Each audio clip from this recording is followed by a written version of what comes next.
Good evening sir, నా పేరు Abdul. Naveen Kumar. Okay, ఏ vehicle తీసుకున్నాం అనుకున్నాను sir? SP 125cc. 125cc. Sir, రామోండా గురించి ఎలా తెలిసింది మీకు?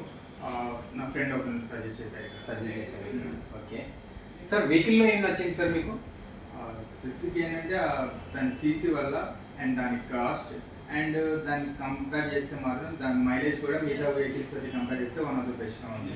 అందుకోసమే స్పెసిఫిక్గా చూస్ చేసుకున్నాను. సార్, రామ్ హోండాలో డాక్యుమెంటేషన్ ప్రాసెస్ ఎలా అనిపించింది మీకు? యా, క్వైట్ గుడ్ అండ్ కొంచెం స్పీడ్గానే వర్క్ అవుతుంది ఆ విషయంలో మాత్రం. సార్, మేము మా రామ్ హోండాలో ఎలాంటిది సర్వీసెస్ ఇంప్రూవ్ చేయాలంటే మీ సజెషన్స్ ఏముంటాయి? ప్రెసెంట్ అయితే మాత్రం అంత పెద్ద పెద్ద ఇష్యూస్ అయితే ఏం లేవు, బట్ స్పేసెస్ కొంచెం చిన్నగా ఉందన్న ఫీల్ అనిపించింది, కొంచెం ఇరుగ్గా అనిపించింది. అంత గురించి ఏం లేదు. ఫీడ్బ్యాక్ మేము యాక్సెప్ట్ చేస్తాం సార్. నెక్స్ట్ టైం వచ్చినప్పుడు మీకు ఇలా కనిపించారు. డెఫినెట్లీ సార్, మీరు నెక్స్ట్ ఎవరు మీ ఫ్రెండ్స్ అయినా ఫ్యామిలీ అయినా ఎవరికి యూజ్ చేస్తారు? డెఫినెట్లీ చేశాను. ప్రెసెంట్ అయితే నేను ఇప్పుడే కదా వచ్చిన. అవును. డెఫినెట్లీ నెక్స్ట్ ఇంకో బైక్ తీసుకోవాలనే ఒపీనియన్లో ఉన్నాను నా బ్రదర్ కోసం అని చెప్పేసి. ఇన్ కేస్ తనకు కూడా హోండాలోనే కాస్త ప్రిఫర్ చేస్తే డెఫినెట్లీగా తీసుకుంటాం. Thank you so much sir. Nice.